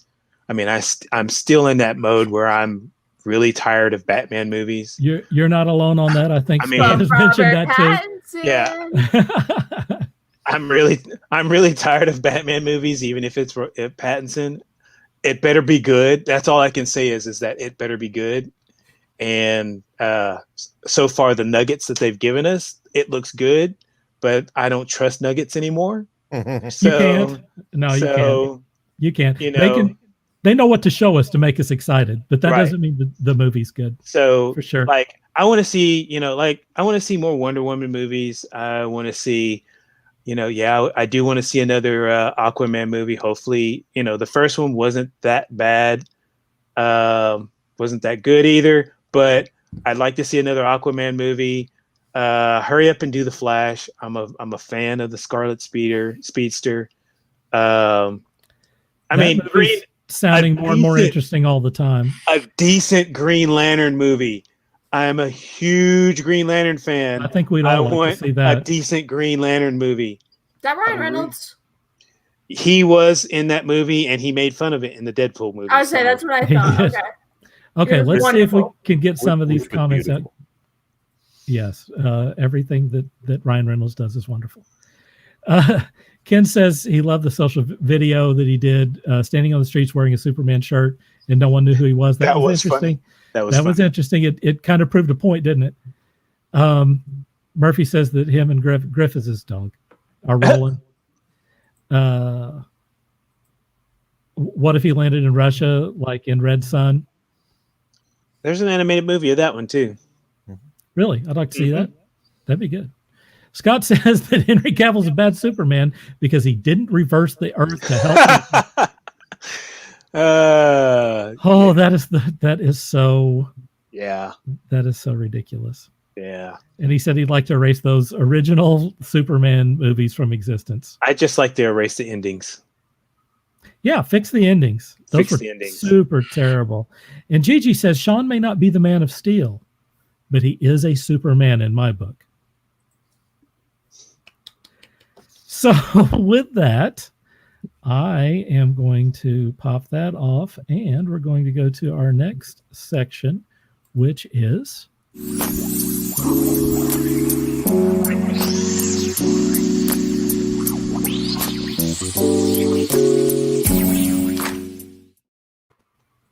Hey, it's on Blast. We're going to talk about stuff that we either watched or read or played here over the last week that we want to promote. And so first on that, we're going to go to CaseyJane. So over this past weekend, we had the alpha version of Call of Duty Cold War, which was really good, especially for an alpha. I was very surprised. There weren't many bugs. There were a few, but gameplay is like really smooth, and I really enjoyed it pretty much. Now, was it just PvP or was it? It was multiplayer. Was it okay?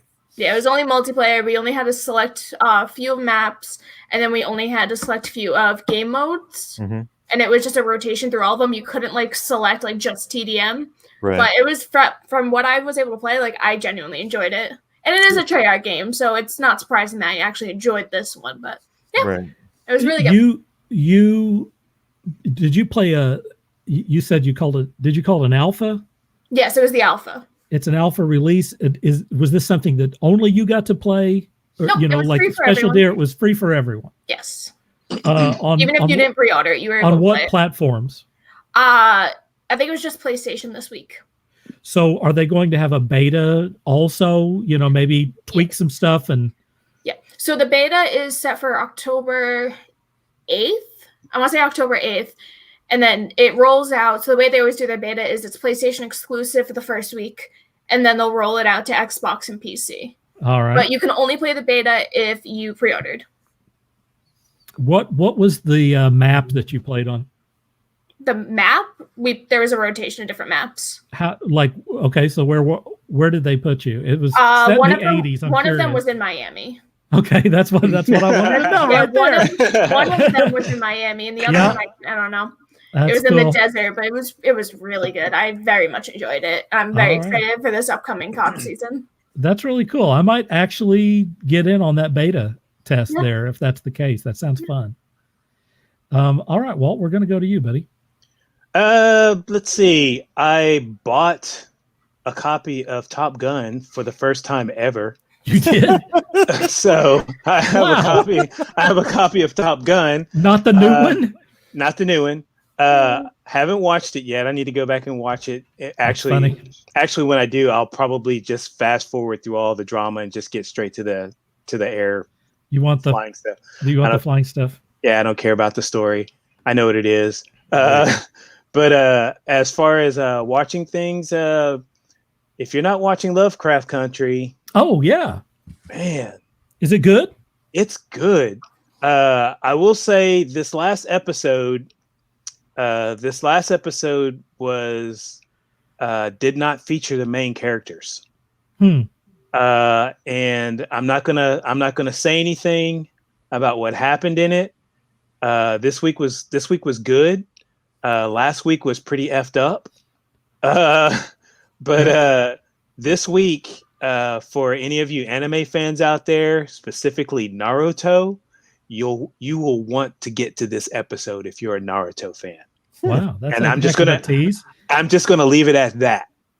Other thing that I did, I hit one of my favorite local toy stores here, Empire Toys, and I finally got me one of these. That Roadblock? Is cool. It's Roadblock. This was the first one they released, so I finally got one. Wow. I went looking for. Yeah, I went looking for them all because I was ready to drop a seriously mad amount of money to get them all, but this is all that they had. I was teased with the Snake Eyes. Somebody had gotten Snake Eyes. It was ordered Snake Eyes. They had Snake Eyes there. I did get a look at an actual Snake Eyes, but you didn't get it. I didn't get it because it was already claimed. Right. Oh. The guy was there with it. He had already claimed it. He was there with it, and it's beautiful. it's worth the extra money that costs more than this. Let me ask you this question: will you take that out of the box, or is it sealed in there for all time?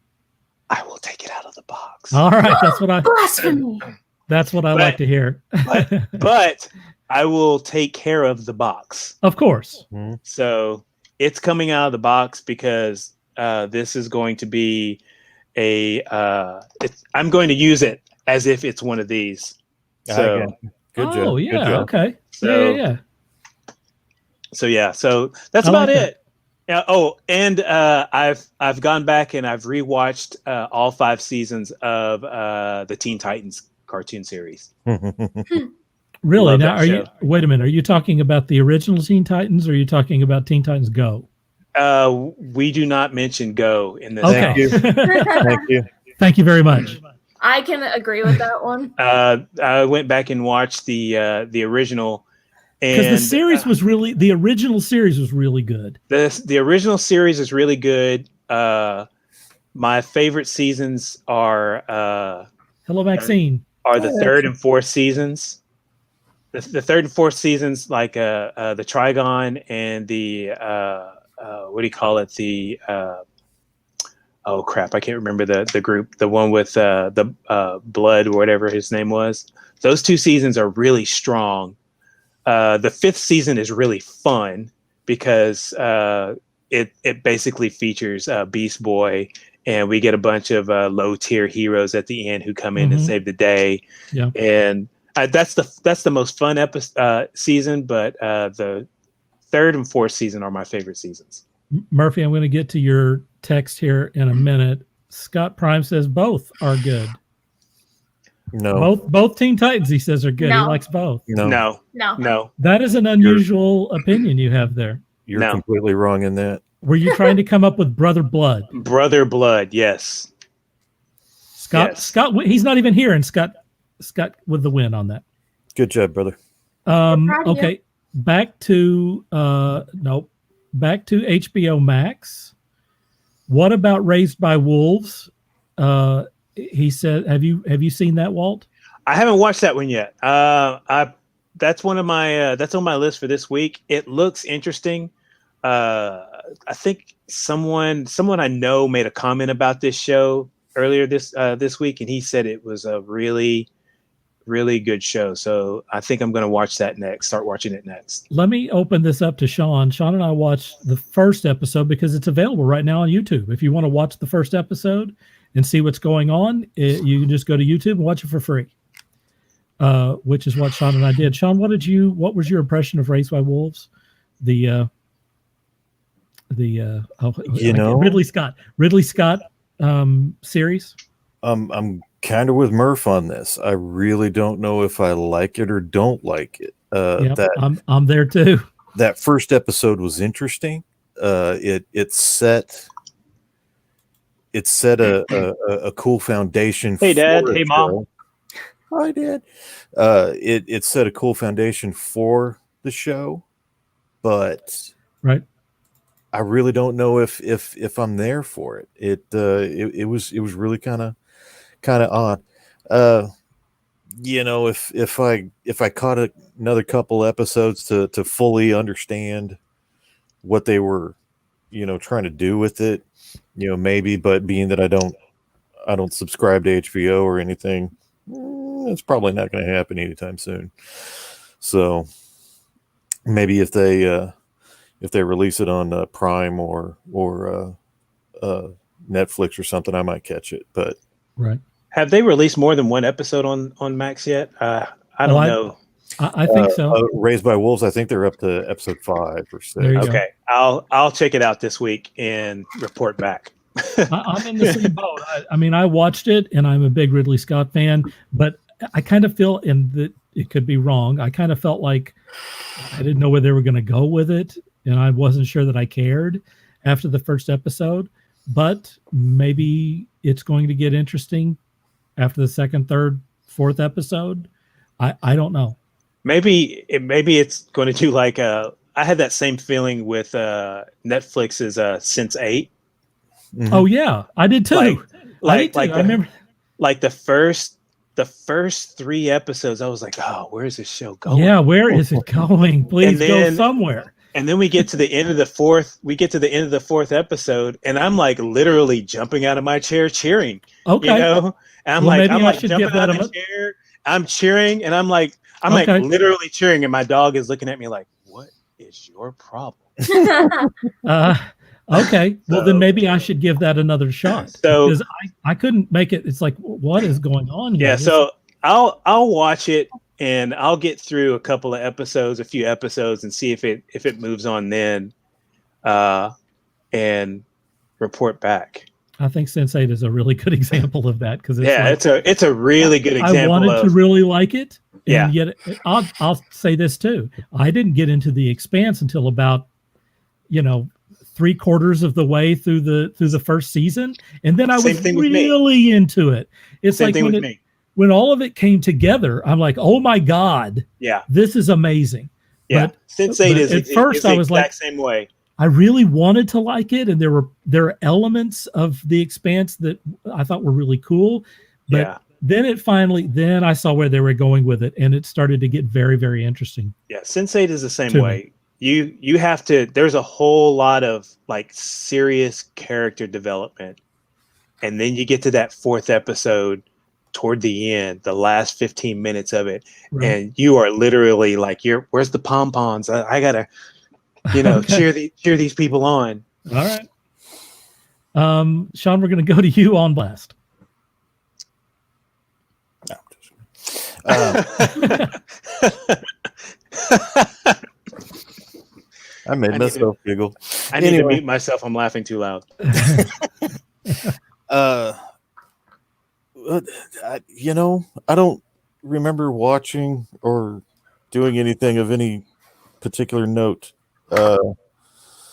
This whole last weekend was really a blur for me. I had downloaded I'm an Xbox player. I've been an Xbox gamer for quite a while, and so of course every month you get free games with gold and so on and so forth. And I had downloaded this game. I don't know. I think last month. I think it was. And it's just been sitting in my queue, hadn't touched it. This past weekend, I thought, I was going through trying to clean out some of the clutter. And I came across this game that I had downloaded, and I was like, do I need this? Am I going to play this? Opened it up and made a character and started going. by Sunday, I thought to myself, where has my weekend gone? What is love this? that. What is this stupid game that I can't seem to stop playing? I've got work to do. And I did take a break from it to work on some illustrations, but I was captivated by this game. It's a stupid, simple, kind of, dare I say, childish game. It's it reminds me of a knockoff of Minecraft called Portal Knights. Never even heard of this dang game before this particular infatuation that I have developed. And I now have 2 characters created and 2 different paths that I'm running on this thing, and it's just fun. It's mindless, stupid. I don't even know why I have this game fun. I don't know. I literally lost myself in this thing for no reason whatsoever. Is there a great story? I have no idea. It's just go here and dig up this stuff and go kill those things and go build this. And I can't stop playing it. I cannot stop playing it. It's I just can't. the way it be. It's just the way it be. Mm-hmm.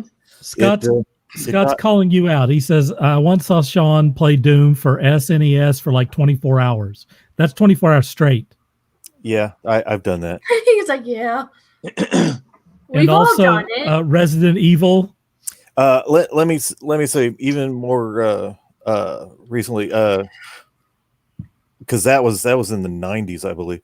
Yeah. Whenever Halo 3 came out, I was actually doing freelance work from home.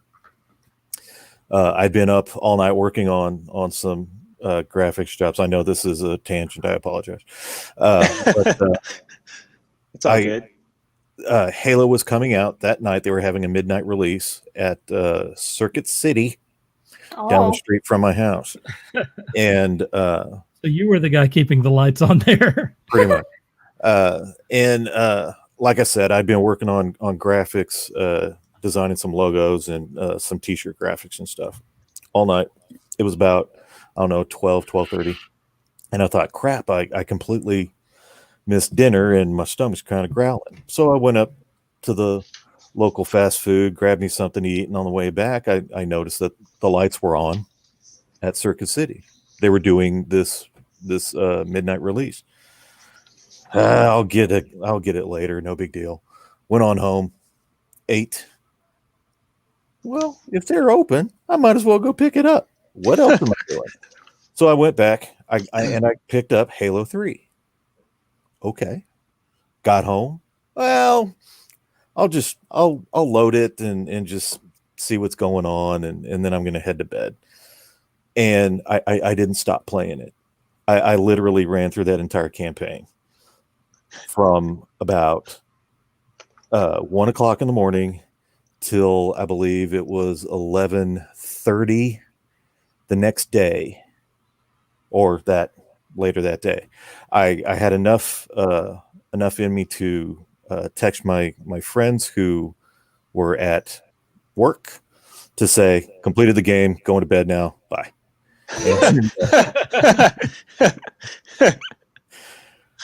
I don't know. There's something about Halo. Even the first Halo, when it came out, my buddy and I, we sat up all night. We sat up all night playing that game too. I don't know. Some of these games, they just hit me right. Santa Claus says he saw Shawn play the creepiest game ever, Dead Space. Jesus, that game gave me the heebie-jeebies. Dead Space was fun. Dead Space is good. Where is the sequel to Dead Space, folks? All three of In those. Dead Space. All three of Yes. those were awesome. Jerry says, I once woke up to Shawn still in my house after playing a game all night with my ex. That was the original Halo. Yeah. That There just you made go. me miss midnight releases. They don't do them anymore. Now they're 9 p.m. releases. Right? So stupid. That happened like 3 years ago. They started doing 9 p.m. instead of midnight. They've It takes all the fun out of it. ruined everything. Yeah, they've ruined everything. Millennials. Ronnie thinks something is So funny. upset about it. Ronnie got some ha-has there. Okay, I guess I'm up on. Do you have anything else to say, Sean? On blast. I think I've run off on enough tangents. All right, my one thing on blast this week is a long time ago I really enjoyed the Red Sonja series that was illustrated by a guy named Frank Thorne, and ever since then, Red Sonja has been one of those characters that has inspired a lot of the stuff that I do. One of my characters in particular is basically a Red Sonja analog, along with Tarna. I mentioned Tarna as well. She's very much based on those two characters. Red Sonja by Frank Thorne in particular, back in the late 70s, was this really amazing take in the world of Conan by this artist named Frank Thorne. And then that guy went off to do some other stuff. He basically kind of did Red Sonja in like an erotic series, it's not Red Sonja, but it's his take on Red Sonja or whatever. And, he was a pretty amazing fantasy artist, but you only got like a handful of issues from him before he went on to do other things, and he's no longer with us. I was really interested in this age of streaming and comics and stuff to see if I could find those old issues somewhere and maybe see the entire run, because I never read the entire run of those. I had a few issues, and like I remember there was a Marvel team up with Red Sonja and Spider-Man, which was pretty awesome, but and also weird. But in any case, I did find these things, but I found two different versions. And I want to say, if you do like either the artwork of Frank Thorne or you like the character Red Sonja, there is a version from Dynamite Comics that takes the original pages that he did in black and white, and it's not cleaned up or anything. It is photocopied. So it has whatever coffee stains on it, stuff where things were inked. You can see the, like the whiteout correction and stuff. It's an artist edition. It's an artist edition. It's in black and white, and it is beautiful. It is so amazing because you can see every pen stroke that this guy did, and it's rendered in incredible detail. It's difficult to read the stories, although the stories are there. Frank Thorne did all of the lettering too, which is pretty amazing. I didn't know that at the time, but he did the pencils, the inks, and the lettering for those comics, and then someone came in and did the coloring. Well, the coloring really kind of takes away from the beauty of his artwork, so I like it in black and white. It's really, really amazing. That version, however, there is like Pee Wee Herman says, everyone has a big butt. That version is expensive. Even the digital version of that, what do you call it, Sean? Artist edition? Yeah. I imagine that the physical artist edition is maybe comic page size. Like it might be 10 by 15. Huh. Like that Michael Golden I got. It's exactly like that Michael Golden thing, except it has all of his issues. All of the issues are in there. Oh, wow. So it's the entire run of the series, and because he also did the lettering, it's all there. So you can read the thing, but like I said, I get caught up in the look of the art, and I slow down on the story. It's taken me forever to read this thing because I really love the artwork. There is another version of this, which is available. By the way, the reason why I got to see it is because on Amazon, if you have Comixology, they will let you see it for the Comixology price. If you have their unlimited version. So I read it for free. They also have, Dynamite has individual issues that they have remastered, what they call remastering, and what I call ruining.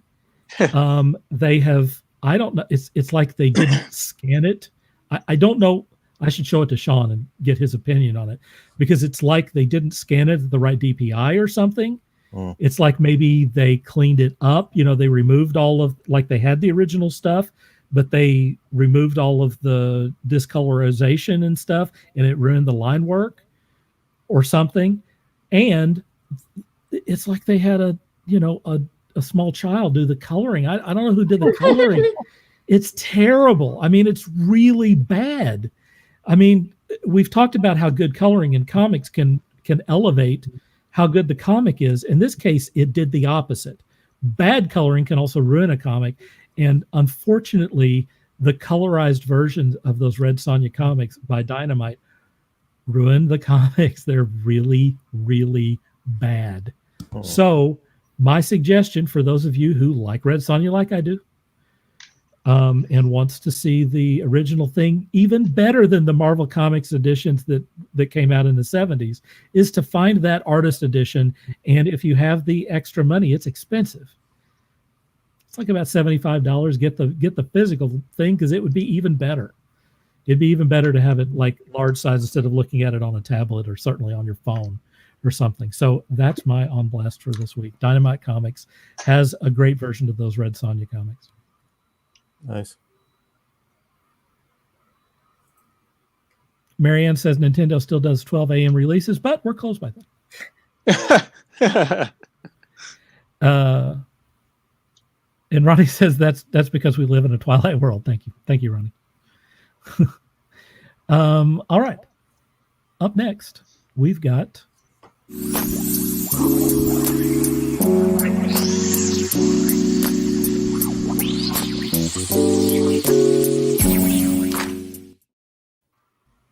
Heyo. It's promo time. We're going to go to Walt first. Not much to promote today, or this week, I should say. Other than I actually kind of gave a promo when I, said, "Hey, I hit my toy store, Empire Toy Store." Yeah, and good for you. Picked up that. Went by some other toy stores in the area. Can't really give you the. Oh, I can give you the name. Retro Madness was another toy store. Actually, Shawn, you need to go to Retro Madness. Oh. Because it's an amalgam of different stores. There's one that's a horror shop, so you need to go visit that. There's also an arcade with classic games there. What's this called? Retro Madness. But there's also Horror Madness. That's in Dallas. It's actually in Bedford, which is a suburb of Fort Worth. You might as well just say Dallas Fort Worth. I mean, there's between me and. I'm just saying, if you're in Michigan, you can't go to the store. Right. Well, good thing I'll be in Dallas next year because I want to go. Between me. Wow. Are you going to Dallas? Yeah. Oh, okay. We'll talk about that in a minute. Yeah. So I live in a suburb of Fort Worth. So between me and Dallas proper, you can go through, I think it's 7 different towns. So. Jury says road trip. Yeah. So. Retro Madness is a place you want to hit up, as well as Empire Toys in Keller, Texas. Retro Madness is in Bedford. So I'm currently following their Facebook. Yes. So wow, look at that. Because now they actually advertise all the little shops as a whole.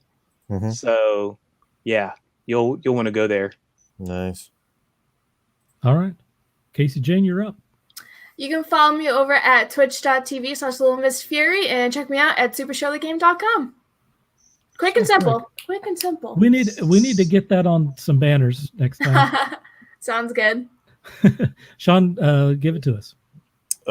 Not really a whole lot to promote at the moment. Still deep in some personal project, working on. I finally got kind of the base work done for a comic project that I've been wanting to start. It's written by our friend who has recently passed, Steve, and this is going to be kind of my send off for him, as well as many other projects that I hope to do utilizing his properties. As well as that, still working on some personal pieces that just getting the foundation down. Otherwise, check out our website at rankingstudios.com, or also check out our Facebook page at Facebook/Ranking Studios, and give us a like, give us a look, and let us know what you think. Always happy to read from anybody that's there, and also several of us are willing to take commissions if you so desire. So don't feel like you can't send us a line and make an inquiry. Please feel free. All right. I also say go over to Ranking Studios, because that's where you can find my stuff too. You can go to rankingstudios.com. I just put a new profile on there, as a matter of fact, which I'm probably not going to put up here right now, but I got a new profile on that page. There's also my Facebook page, which is Dark Cooper Artworks. I share stuff on there. And just this week, I rebranded one of my Twitter addresses as Dark Cooper Plus. So if you want to follow me on Twitter, you can follow me on there. It is much more suitable content-wise for this audience. And I am promoting episodes of Taskforce Geek on there. I'm promoting the creators and the people who are on this show, but like the guests, I mean, like Stony, for example, has been really great about, sharing the stuff that I did on there. And I'm starting to get hooked up with some of the comic book people on Twitter, which is really exciting. And so if you're interested into Taskforce Geek or my artwork or comics in general, or Taskforce Geek, then please follow me on twitter.com, Dark Cooper Plus. And that link on that page will take you to my new profile on Ranking Studios, and I'll be posting more things on there. So there's that. What else we got, folks? Anything else you want to add? Yeah, let's have it. In case you missed it in the first 10 minutes or so of the episode, if you are on YouTube, please consider subscribing. We'd really appreciate it. Our last episode got 1.5 thousand views, and we do not have that many subscribers. So if you are watching this on YouTube, please subscribe, hit the bell. We would really, really appreciate it. Word. That's awesome. We did get about 15 subscribers, which goes along with the information that I usually get on these things, that for about every 100 views, you get one subscriber. So that's about right. So that's good. That's good news. It's also nice to see that we're getting a little bit of traction. I appreciate that. Anything else?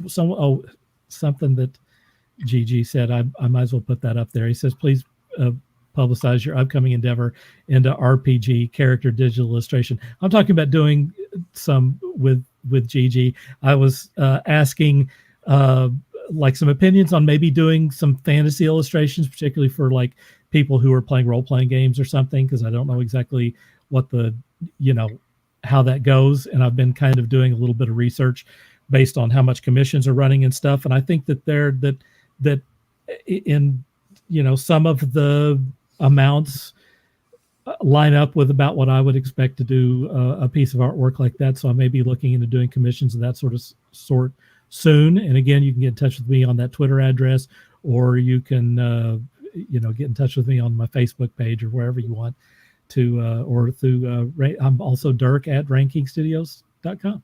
How about that? GG, I need to pick your brain on a personal project. We're going to brainstorm. You're going to have a discussion. There you go. Another discussion. We're not going to have a discussion. We're going to have a brainstorm. It's totally not belligerent. Ronnie says, great show. Thank you very much. Thank you. Anyone else have anything to add? Just awful. Just everybody be safe out there. Please come back next week and the week after. Oh, I did have something to promote. We forgot this week. Throwback Thursday is this week. We are going to critique some old cartoons, one of which is going to be G.I. Joe. One thing that I would like to say is that it will be on, and you will not be able to see it later. So it's one and done. So be there, be here for us. on at around 7:00. It's going to be me and Scott Prime and one other person to be announced, and we're going to watch the show. We're going to throw out some info. We're going to do it like pop-up video. We're going to throw out some video, some tidbits that, some of us knew, some of us didn't know about the show. And we're going to do it once a month. So this month it's going to be G.I. Joe. Next month is to be determined. So any ideas for any old cartoons or old shows that you haven't seen in forever and a day, preferably 80s, 70s? Hit us up. I want to put in a suggestion right now for the original Thundercats, please. We can do that. Thank you. We can do that. Those are available on Hulu now, by the way. They are For available people on who are Hulu. To Thundercats, you can now see those streaming on Hulu. You sure can. Thundercats ho. Yeah. The infamous second season that hardly anybody ever knows about is on Hulu. I recommend it. I don't know if I've even seen it. Your to mom be wants that honest. date again. What? That date, this Thursday. Oh, here we go. This There it is. Thursday. This Thursday, Mom. What 7 time? o'clock. 7 o'clock. 7 o'clock Central Time, that is. What's Ronnie talking about? Around Justice League. Or is he thinking of Super Friends?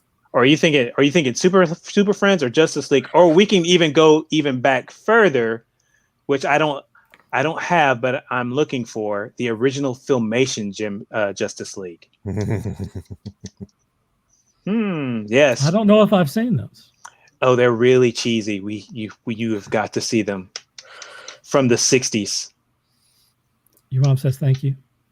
From the 60s. So just a teaser as to what I have that I'm going to try to incorporate in future episodes is I've got some original Lone Ranger cartoon from the 70s. Oh. Yeah. They want to know where to find it.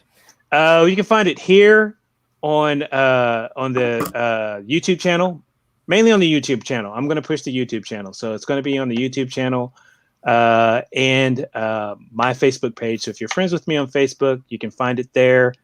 And I'll put up all these links. I'm also going to run it on my Twitch channel, which is twitch.tv/Gatchaman_1. And that's capital G on the Gatchaman. We got to get that on a banner. You got to. Yeah, we'll have to get that on a sure banner. So you two need to make sure I get that stuff on banner so I can put it up there and make it a lot easier. So I totally brain farted and It's okay. remembered about that. It's okay. So We put this whole thing together at the last minute. yeah, we did. So We did a good job. I think we did all right. Ronnie says we did. That's all that matters. Marianne says this might be random, but can she send more art? We just haven't gotten to it yet. You can send as much art as you want. We want it all. And you're not Yes, bothering all us. of Just it. keep sending it. It's all good. yes, man. As soon as I can sit down with Shawn, we'll do it. What was that old mantra? Feed me more. That's right. You Feel find free that? to, Marianne, feel free to send all of that in.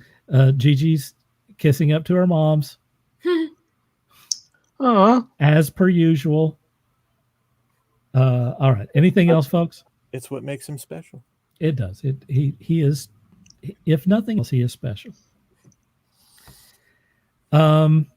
If you're interested in getting in touch with us, get in touch with us at taskforcegeek@gmail.com. Check us out. Let's see, where is this? Our Facebook group is right there. We have a lot of activity on that Facebook group. A lot of the stories that you see on here are directly from that Facebook group, and a lot of the people that are chiming in are also chiming in on those articles. And you will see both Shawn and Walt and I sharing stuff all the time. We have Occasionally me. Occasionally you will do it. You should have put some stuff out on that Let's not Duty game. Let's not forget Hasn't Scott been Prime. much. What? Let's not No, forget Scott Prime. Scott's lazy today. He didn't join us. But I mean, contributing on the Facebook page. Right. Nah, he's being lazy. Love you, Scott. Calling you out, brother. We got some critique carvings. Carvings might be beyond what I know how to critique. I can say that's good. You're probably better at it than me, Ronnie.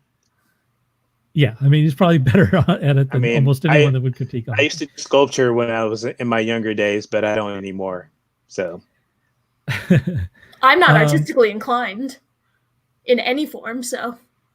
So do you want to be on our critique thing? Sure. All right. If anyone has anything else to say it now, or we'll wrap this up. All right. Now. Thanks to our panel. You guys did a great job. Thank you very much, as always. Thanks to everyone for watching this. Please leave a like, share wherever you see this. It makes a huge difference. For Shawn and for Walt and for CaseyJane, known as Little Miss Fury, this is Dark Cooper saying, dream hard.